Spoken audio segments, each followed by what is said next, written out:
Hello friends, now we will be studying class 7th NCERT Civics chapter number 1 on equality. India is a democracy. Bharat एक प्रजातंत्र है. In class 6 book we looked at the key elements of a democratic government. These include people's participation, the resolution of conflict and equality and justice. इसमें हमने देखा कि democracy में जो government बनती है वो वहाँ के रहने वाले नागरिक चुनते हैं. यदि कोई समस्या होती है तो उसको गवर्नमेंट सॉल्व करती है और इक्वालिटी और जस्टिस रहता है डेमोक्रेसी में. इक्वालिटी इज़ अ की feature of democracy and influences all aspects of its functioning. तो डेमोक्रेसी का जो की फीचर है वो इक्वालिटी है और ये बहुत इम्पॉर्टेंट है उसके सभी एस्पेक्ट्स की फंक्शनिंग के लिए. Equal right to vote. In a democratic country like India, all adults, irrespective of what religion they belong to, how much education they have had, what caste they are, or whether they are rich or poor, are allowed to vote. तो भारत जैसी democracy में सभी adults को, ऐसे नागरिक जो कि 18 साल से उम्र में बड़े हैं, वो किसी भी धर्म से आए, उन्होंने कितना भी पढ़ाई की हो, यदि वो नहीं भी पढ़े हों, कोई सी भी कास्ट से हों, यदि वो अमीर हो या गरीब हो, सभी को वोट करने का अधिकार है. This is called the universal adult franchise and is an essential aspect of all democracy. इस चीज़ को यूनिवर्सल एडल्ट फ्रेंचाइजी कहते हैं और ये हर डेमोक्रेसी का हिस्सा है. The idea of universal adult franchise is based on the idea of equality because it states that every adult in a country, irrespective of their wealth and the communities he belongs to, has one vote. तो universal adult franchise का idea है कि equality पर based है कि हर adult country का, चाहे उनके पास कितना भी पैसा हो, गरीब हो, अमीर हो, और कोई सी भी कम्युनिटी से आए, उसके पास एक वोट का अधिकार है.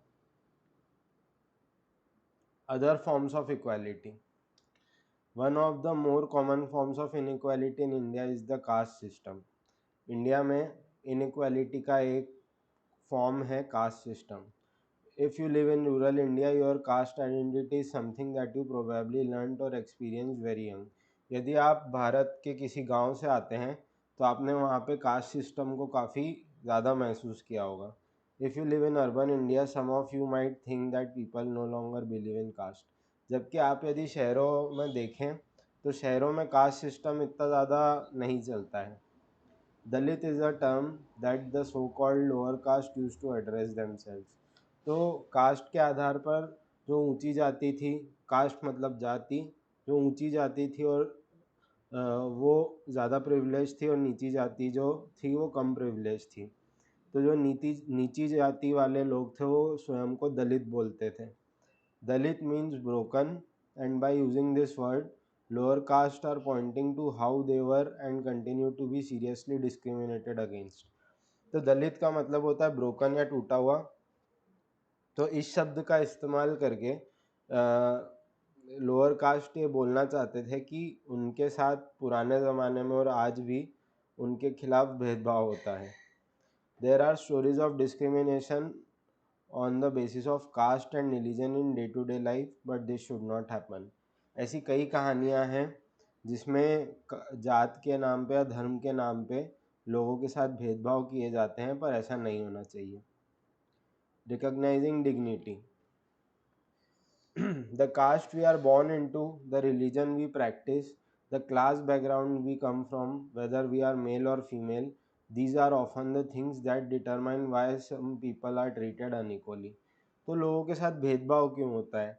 या तो जाति के नाम पर होता है, या धर्म के नाम पर होता है, या क्लास के नाम पर होता है. क्लास यानी अमीर या गरीब, या फिर जेंडर के नाम पे होता है, या तो मेल है या फीमेल है. ये कुछ चीज़ें हैं जिनके ऊपर भेदभाव होता है. When persons are treated unequally, their dignity is violated. जब इंसानों के साथ, लोगों के साथ भेदभाव होता है तो उनकी डिग्निटी वायलेट हो जाती है। डिग्निटी को आप मान सम्मान समझ जाते हैं, उनके मान सम्मान को ठेस पहुंचती है।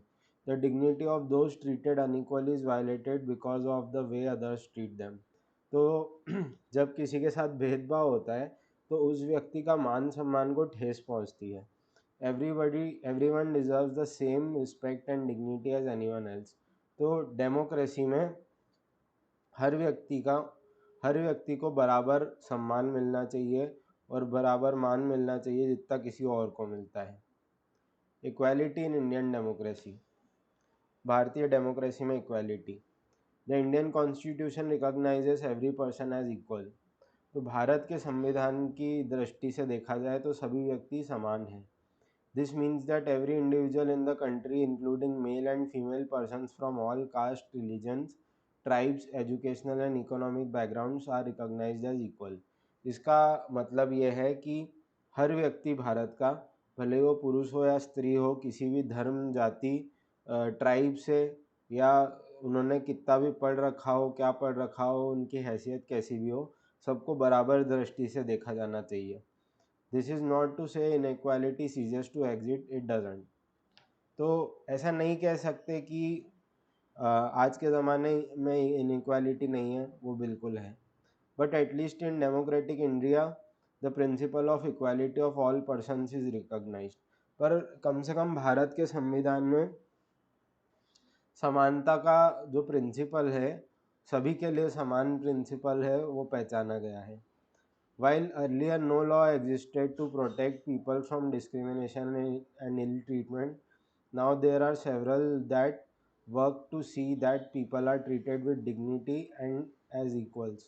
तो पुराने ज़माने में ऐसा कोई नियम नहीं था जिससे कि भेदभाव और बुरे बर्ताव के ऊपर कुछ एक्शन लिया जा सकता है था।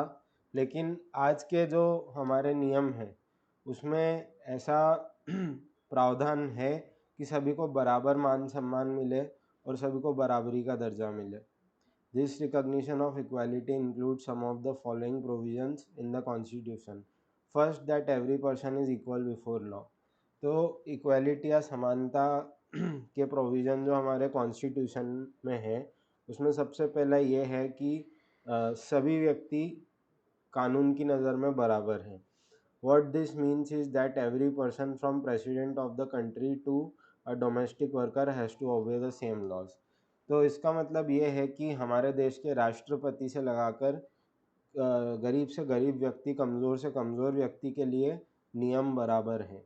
Second, no person can be discriminated against on the basis of their religion, race, caste, place of birth और वेदर दे आर फीमेल और मेल। दूसरा, कि कोई भी किसी के साथ भी इन बातों पर भेदभाव नहीं हो सकता, उनके धर्म के आधार पे, उनकी जाति के आधार पे, उनकी रेस के आधार पे, वो कहाँ पैदा हुए हैं उस आधार पे, और ये यदि वो लड़का है, पुरुष है या स्त्री है, इस आधार पे। Third, every person has access to all public places including playgrounds, hotels, shops and markets. All persons can use publicly available wells, roads and bathing ghats. तीसरा, सभी व्यक्ति को पब्लिक प्लेसेस इस्तेमाल करने की पूरी आज़ादी है, जैसे खेल के मैदान, होटल, दुकानें, बाज़ार, और सभी व्यक्ति जो हैं वो कुएं में से पानी ले सकते हैं, सड़कों पे चल सकते हैं और घाटों पे नहा सकते हैं। Fourth, untouchability has been abolished. तो फोर्थ जो है उसके हिसाब से छुआछूत की प्रथा बंद हो चुकी है, जो कि पहले चलती थी। The two ways in which the government has tried to implement the equalities that guaranteed in constitution is first through laws and second through government programs or schemes to help at disadvantaged communities. तो सरकार जो है इन नियमों को लाने में और भेदभाव को, धन जाति के आधार पे जो भेदभाव होता है उसको दूर करने के लिए दो तरीक़ों से काम कर रही है। पहला तो उन्होंने संविधान के अंदर इसको लागू कर दिया है, और दूसरा अलग अलग छोटे प्रोग्राम्स बनाए हैं, सरकारी प्रोग्राम बनाए हैं छोटे बड़े, जिससे कि जो पिछड़ी हुई कम्युनिटीज़ है उनको मदद मिले, या जो डिसएडवांटेज कम्युनिटीज़ है उनको मदद मिले। There are several laws in India that protect every person's right to be treated equally. In addition to laws, the government has also set up several schemes to improve the lives of communities and individuals who have been treated unequally for several centuries. तो ऐसे कई नियम हैं भारत के संविधान में जिससे कि हर किसी को बराबरी का दर्जा मिले, और इन नियमों के अलावा ऐसी कई स्कीम सरकार ने बनाई है जिससे ऐसे लोग जिनके साथ सदियों से ऐसी कम्युनिटीज़ जिनके साथ सदियों से भेदभाव हुआ है उनको स्पेशल प्रिविलेज मिले ताकि वो अपना जीवन का स्तर बढ़ा सकें। These schemes are to ensure greater opportunity for people who have not had this in the past. ऐसी स्कीम्स हैं जिसके कारण ऐसी कम्युनिटीज़ को और ऐसे लोगों को मदद मिले जिनको पहले नहीं मिलती थी। अब हम देखते हैं mid day meal scheme. One of the steps taken by the government includes the mid day meal scheme. तो एक ज़रूरी कदम जो कि सरकार ने लिया था वो था मिड डे मील स्कीम। ये देखिए, ये मिड डे मील स्कीम में सरकारी स्कूल में पढ़ने वाले बच्चों को खाना दे रहे हैं। Children being served their mid day meal at government school in Uttarakhand. This refers to the program introduced in all government elementary schools to provide children with cooked lunch. तो मिड डे मील स्कीम में जो है सभी government elementary school में बच्चों को खाना पका के दिया जाता है। Tamil Nadu was the first state in India to introduce this scheme, and in 2001 the Supreme Court asked all state governments to begin this program in their schools within 6 months. तो तमिलनाडु पहला राज्य था जहाँ पे मिड डे मील स्कीम शुरू हुई थी, और सन 2001 में सुप्रीम कोर्ट ने सभी राज्य सरकारों को आदेश दिया कि ये प्रोग्राम सभी स्कूलों में 6 महीने के अंदर शुरू हो जाना चाहिए। This programme has had many positive effects. इस प्रोग्राम के काफ़ी अच्छे असर हुए। These include the fact that more poor children have begun enrolling and regularly attending school.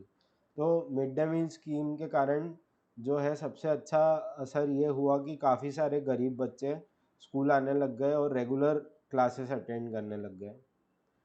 Teachers reported that earlier children would often go home for lunch and then do not return to school, but now with the midday meal being provided in school, their attendance has improved. तो teacher और शिक्षक ये कहा करते थे कि पहले बच्चे लंच के टाइम पे घर जाके रुक जाते थे, खाना खा के वापस लौटते नहीं थे, पर अब जब मिड डे मील स्कूल में ही मिलता है तो उनकी अटेंडेंस सुधर गई है।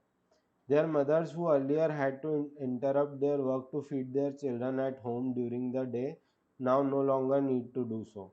तो स्कूल में पढ़ने वाले बच्चों की माँ जो होती थी उनको अपना काम छोड़ के बच्चों को खाना खिलाना पड़ता था बीच में, अब उनको ये करने की ज़रूरत नहीं पड़ती। This program has also helped reduce caste prejudices because both the lower and upper caste children in the school eat this meal together, and in quite a few places Dalit women have been employed to cook the meal. तो इस programme के कारण जो जातिगत भेदभाव होता था वो कम हुआ है, क्योंकि ऊंची जाति और नीची जाति दोनों के बच्चे साथ में बैठकर खाना खाते हैं, और कुछ जगह तो दलित महिलाएं ही खाना बनाती हैं। The midday meal program also helps reduce the hunger of poor students who often come to school and cannot concentrate because their stomachs are empty. तो मिड डे मील प्रोग्राम के कारण काफ़ी सारे गरीब बच्चों की जो है भूख शांत हुई, क्योंकि वो उनको खाना ढंग से मिल नहीं पाता था, तो भूखे पेट वो पढ़ाई पर ध्यान नहीं दे पाते थे। While government programs play an important role in increasing the equality of opportunity, there is much that still needs to be done. तो भले ही सरकारी प्रोग्राम जो भी हैं उन्होंने इक्वालिटी बढ़ाने की कोशिश की है, पर अभी भी बहुत कुछ ऐसा है जिसको करने की ज़रूरत है। While the midday meal program has helped increase the enrollment and attendance of poor children in school, there continues to be big differences in our country between schools that the rich attend and those that the poor attend. तो भले ही mid day मील programme जो है इसके कारण schools में enrolment और attendance गरीब बच्चों की बढ़ गई है, पर फिर भी ऐसे स्कूल जहाँ पे अमीर पढ़ते हैं और ऐसे स्कूल जहाँ पे गरीब पढ़ते हैं, इन दोनों के बीच में काफ़ी अंतर है। Even today, there are several schools in the country in which Dalit children are discriminated against and treated unequally. आज भी ऐसे कई स्कूल हैं देश में जहाँ पे दलित बच्चों के साथ भेदभाव किया जाता है। These children are forced into unequal situations in which their dignity is not respected. कई स्कूल ऐसे हैं जहाँ पे दलित बच्चों को ऐसी सिचुएशंस में डाल दिया जाता है जहाँ पे उनका मान सम्मान नहीं रखा जाता। This is because people refuse to think of them as equal even though law requires it. ऐसा इसलिए है क्योंकि अभी भी कई लोग ऐसे हैं जो सोचते हैं कि वो दलित जो हैं वो निचली जाति के हैं, जबकि कानून भी इसको मानने से इनकार करता है। ये देखिए, ये डॉक्टर भीमराव अम्बेडकर हैं। ये हमारे कॉन्स्टिट्यूशन जो बना था, संविधान जो बना था, उसको ड्राफ्ट करने वाली कमेटी के हेड थे। तो उन्होंने हमारे देश में इक्वालिटी आए इसके लिए बहुत काम किया है। One of the main reasons for this is that attitudes change very slowly. तो अब भले ही नियम आ गए हैं, भले ही लॉ बन गए हैं कि सबको बराबरी का दर्जा मिलना चाहिए, लेकिन फिर भी कई इलाकों में ऐसा नहीं हो पाता। इसका एक कारण यह है कि लोगों का टेम्परामेंट या एटीट्यूड बदलने में बहुत देर लगती है। Even though persons are aware that discrimination is against the law, they continue to treat people unequally on the basis of their caste, religion, disability, economic status and because they are women. तो भले ये नियम बन गया है कि हर किसी को बराबरी का दर्जा मिलना चाहिए, लेकिन फिर भी लोग दूसरों को जात, धर्म और डिसेबिलिटी, अमीरी गरीबी और पुरुष स्त्री के भेदभाव से देखते हैं। It is only when people begin to believe that no one is inferior and that every person deserves to be treated with dignity that present attitudes can change. ऐसा तभी हो सकता है जब सभी ये सोचे कि कोई भी कम नहीं है, कोई भी कमज़ोर नहीं है और हर किसी को बराबरी का दर्जा मिलना चाहिए। तभी ये पॉसिबल है कि लोगों का एटीट्यूड बदलेगा। Establishing equality in a democratic society is a continuous struggle and one in which individuals as well as various communities in India contribute to. तो इक्वालिटी किसी भी सोसाइटी में, किसी भी डेमोक्रेटिक सोसाइटी में लाना एक कंटिन्यूस स्ट्रगल है जिसमें सभी को बराबरी से हिस्सा लेना पड़ेगा और अलग अलग कम्युनिटीज़ को भी हिस्सा लेना पड़ेगा। Issues of equality in other democracies. तो यहाँ तक तो हमने भारत का सीन देखा था। अब हम दूसरी डेमोक्रेसीज की बात करते हैं। You are probably wondering whether India is the only democratic country in which there is inequality and where the struggle for equality continues to exist. आप सोच रहे होंगे कि सिर्फ भारत ही एक ऐसी डेमोक्रेसी है जहाँ पे इनइक्वालिटी है और जहाँ पे इक्वालिटी के लिए जंग लड़ी जाती है। The truth is that in many democratic countries around the world, the issue of equality continues to be the key issue around which the community struggle. पर हकीकत यह है कि पूरी दुनिया में ऐसी कई डेमोक्रेसीज हैं जहाँ पे इक्वालिटी का इशू आज भी बहुत देखा जाता है। So for example, in the United States of America, the African Americans whose ancestors were the slaves who were brought over from Africa continue to describe their lives today as largely unequal. तो United states of America में जो अफ्रीकी American हैं, उनके पूर्वज जो कि Africa से लाए गए थे, वो आज भी बोलते हैं कि उनके साथ भेदभाव होता है। This despite the fact that there was a movement in the late 1950s to push for equal rights for African Americans. और जबकि लेट 1950s में अफ्रीकन अमेरिकन्स के लिए बराबर अधिकारों के लिए जो मूवमेंट हुआ था, उसके बावजूद भी उनको ऐसा लगता है कि उनके साथ भेदभाव होता है। Prior to this, African Americans were treated extremely unequally in the United States and denied equality through law. तो इससे पहले लेट 1950 से पहले जो है अफ्रीकन अमेरिकन के साथ कुछ ज़्यादा ही भेदभाव होता था. For example when travelling by bus they either had to sit at the back of the bus और get up from their seat whenever a white person wish to seat. तो उस पहले के ज़माने में यदि बस में कोई अफ्रीकन अमेरिकन ट्रैवल कर रहा होता था तो या तो उनको पीछे की सीट पे बैठना पड़ता था, या फिर यदि कोई वाइट पर्सन आ जाता था तो अपनी सीट छोड़ के वाइट पर्सन को देनी पड़ती थी. Rosa Parks was an African American woman. Tired from a long day at work, she refused to give up her seat on a bus to a white man on 1 December 1955. तो रोज़ा parks जो हैं वो एक African American women है और वो अपने काम से घर जा रही थी. जब एक वाइट मैन उनके पास आया और उनसे सीट मांगी तो उन्होंने बिल्कुल मना कर दिया. Her refusal that day started a huge agitation against the unequal ways in which African Americans were treated and which came to be known as civil rights movement. तो ये जो रिफ्यूज़ल था जो रोज़ा पार्क्स ने दिया, इसके कारण जो है एक बहुत बड़ी मूवमेंट शुरू हुई अफ्रीकन अमेरिकन्स के द्वारा, जिसे सिविल राइट मूवमेंट का नाम देते हैं. The Civil Rights Act of 1964 prohibited discrimination on the basis of race, religion, or national origin. It also stated that all schools should be open to African American children and that they would no longer have to attend separate schools specially set up for them. तो civil rights act जो है 1964 का, उसने सभी race, धर्म और national origin के basis पर डिस्क्रिमिनेशन को ख़त्म कर दिया. इसके अनुसार जो है अफ्रीकन अमेरिकन चिल्ड्रन भी सेम स्कूल में जा सकते थे जिसमें वाइट लोग जाते थे और उनको स्पेशल स्कूल में जाने की ज़रूरत नहीं थी. However, despite this, a majority of African Americans continue to be among the poorest in the country. लेकिन इसके बावजूद आज भी अफ्रीकन अमेरिकन जो हैं वो यूनाइटेड स्टेट्स ऑफ अमेरिका में सबसे गरीब हैं. Most African American children can only afford to attend government schools that have fewer facilities and poorly qualified teachers as compared to white students who either go to private school or live in the areas where the government schools are as highly rated as private schools. तो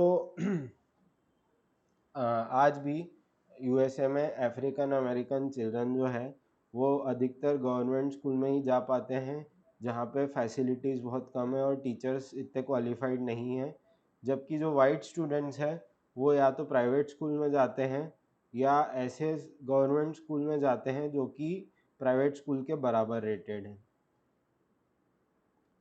that's all. Thank you.